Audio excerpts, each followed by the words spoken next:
Tu traz muito conhecimento da religião para o mundo financeiro. O que são essas coisas que tu aprendeu, principalmente com o judaísmo, né?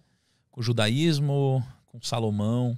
Assim, cara, eu não sou um cara religioso, eu sou um cara espiritualizado, né? Mas eu, antigamente, eu tive muito preconceito com Bíblia. Né? Bíblia. Todo mundo fala, lê Bíblia. Eu falo, pô, não, vou ler a Bíblia e tal.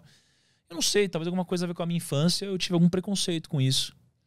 Até que um amigo meu, né, o Thiago Brunet, ele chegou para mim e falou, Thiago, você precisa ler a Bíblia. A gente tava num jantar em Portugal, assim, tomando um vinho e tal. Ele falou, você precisa ler a Bíblia. Eu falei, porra, Thiago, nada a ver. Pra quê, cara? Ele falou, não, Thiago, é que você não tá entendendo. A palavra mais citada na Bíblia é dinheiro. Eu falei, dinheiro, mano? A palavra mais citada na Bíblia? Ele falou, é dinheiro. E a segunda palavra é fé.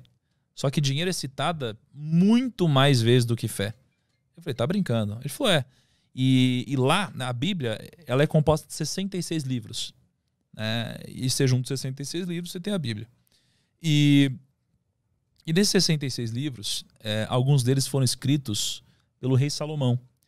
Rei Salomão foi o homem mais sábio que já pisou na terra. Né? E foi o homem mais rico também, segundo a Bíblia. E aí esse meu amigo Thiago falou o seguinte, falou, Thiago, você é um cara que viaja o mundo, entrevistando bilionário para aprender com todo mundo, falando com o investidor, fazendo negócio com essa galera, mas você está deixando de ir na fonte. O Salomão já escreveu um livro inteiro sobre isso. Para de vacilar e vai ler o livro do cara. Que é o livro dos Provérbios. Eu falei, você tá brincando. E aí fui ler o livro dos Provérbios. Aí eu li o livro dos Provérbios, né? E aí eu fiz uma experiência muito interessante, porque o livro dos Provérbios tem 31 capítulos. Né? Então existe uma tradição, né, de você geralmente pegar um mês com 31 dias e você ler um capítulo por dia. E aí eu resolvi fazer isso. Mas resolvi fazer isso junto com a minha audiência. Porque eu nunca tinha lido o livro dos Provérbios. E aí eu comecei a ler um capítulo por dia. Eu lia na noite anterior, preparava um conteúdo e às 5 horas da manhã eu falava com a galera. Esse é o que eu tentei participar e não consegui porque era muito cedo. Mas eu via tudo no Telegram depois. Foi bizarro. E aí, cara, eu fui aprendendo junto com a galera. Só que eu sou um cara de negócios, né? E eu trazia isso sempre sob a ótica de negócios. Eu comecei a ficar chocado, porque tinha muita sabedoria naquilo. Eu nunca tinha visto tanta sabedoria, né? Cada dia era uma porrada diferente. E porradas que se aplicam à nossa vida hoje, se aplicam aos negócios hoje. Uma coisa que foi escrita há tantos anos atrás e que é tão atual ao mesmo tempo, né? E aí eu fui percebendo o quão poderoso isso era. Né? E desde então eu leio o livro dos Provérbios direto. Sempre que eu preciso de alguma orientação, eu leio, né, o livro dos Provérbios. E aí eu comecei a entender que, porra, peraí, deve ter mais coisa aí. Né? Então passei por todo esse aprendizado de 31 dias, compartilhei com a audiência isso tudo. E aí eu entendi que, poxa, tem uma parada que fala que judeu é rico. Eu perguntei isso agora, exatamente agora. Tava aqui na minha cabeça. Todo mundo fala, judeu é rico, judeu é rico, judeu é rico. Aí eu falei, porra, judeu deve ser rico mesmo, porque a gente ouve isso, né? E aí eu comecei a estudar, eu fui puxar por religião, né? Aí você tem todas as religiões do mundo, e aí você tem, digamos, o quanto de patrimônio, né, cada religião tem por pessoa. E o judaísmo é a religião mais rica de todas. Você só tem 15 milhões de judeus no mundo. É muito pouco. 15 milhões de judeus no mundo, cara. É pouco pra caramba, né? E os caras, eu não vou lembrar agora quanto patrimônio eles têm, mas assim, proporcionalmente é mais que todas as religiões. Aí eu falei, quer saber? Deve ter alguma coisa aqui. Pô, deve ter uma coisa, porque os caras são em menor número, os caras eles sobreviveram a tudo que a gente pode imaginar, desde o Holocausto até... Sempre foram expulsos de todos os lugares. Expulsos de todos os lugares. Os caras sempre criaram treta com eles, sempre teve de tudo, assim, e eles continuaram aí, né? Por quê? Deve ter alguma coisa. Eu comecei a investigar. E aí, geralmente, o que eu faço? Lembra que eu falei que eu te agradeci no começo porque eu aprendo ensinando? É por causa desse tipo de coisa, porque eu vou atrás de aprender. Então, para ensinar, eu preciso aprender. Então, o que eu fiz? Eu tenho um relacionamento muito bom, isso me ajuda. Então, eu fui atrás do Rabino Dudu, que é um rabino super influente. Aí o Thiago Brunet, que é teólogo, me ensinou pra caramba. O Zuckerman, que veio aqui, ele é judeu, ele também contou várias histórias. Eu fui conversando com essa galera e eles me ensinaram muito sobre Talmud, sobre a Torá, né, sobre uma série de livros muito especiais para eles, né, e tradições deles.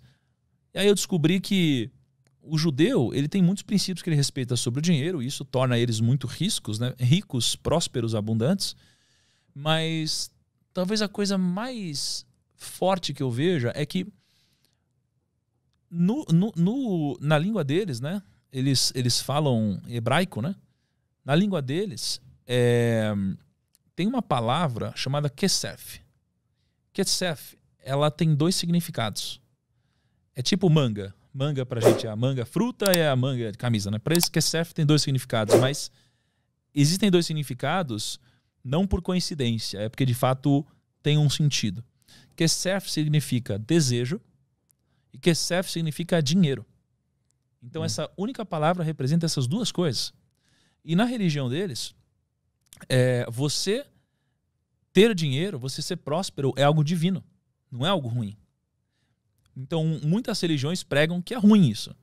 Né? Ter dinheiro, que existe nobreza na pobreza e tudo isso. Ou às vezes o problema não é nem a religião, é como as pessoas divulgam isso, né? Que é o que eu tenho percebido que acontece mais. Então os judeus, eles veem muito valor nisso. E eles se ajudam. Né? Na língua deles não existe vida no singular. Existe vidas no plural só. Porque, segundo eles, não existe vida sem outra. Né? Não existe a minha vida sem a sua. Só existe vidas. Né? Então eles têm uma coisa muito forte de união. Eles têm uma coisa muito forte de princípios e respeito aos ritos. Eles enxergam o dinheiro como algo próspero. Eles têm algumas histórias interessantes, como, por exemplo, eles não cobram juros um do outro. Né? Então, ou ao menos não cobravam, né, na história. E como eles foram expulsos de todos os lugares, eles aprenderam a lidar com tudo que eles pudessem colocar na mochila e fugir. Então eles começaram a trabalhar muito com ouro, com obras de arte, com todas essas coisas, né? E aí, como muitas religiões proibiam, né, você cobrar juros, os judeus, eles começaram a montar bancos. Então aqui no Brasil, os maiores bancos foram fundados por judeus, né?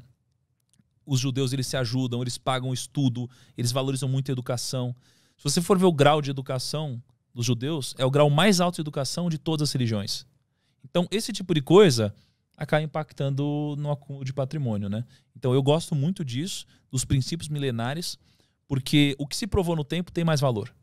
É como assim, tênis. A gente está usando tênis agora. A gente já usa tênis há sei lá quantos anos, centenas, milênios, não sei. Então a chance é muito grande de a gente continuar usando tênis por muito tempo. Diferente de, às vezes, uma novidade que veio e que não se provou no tempo. Sim. Então a chance maior é que não continue existindo. Então, como os judeus, eles há muito tempo são muito ricos, deve ter alguns princípios que se validaram no tempo, e eu quero saber quais são. Né? Então tem isso que eu falei e tem mais um monte.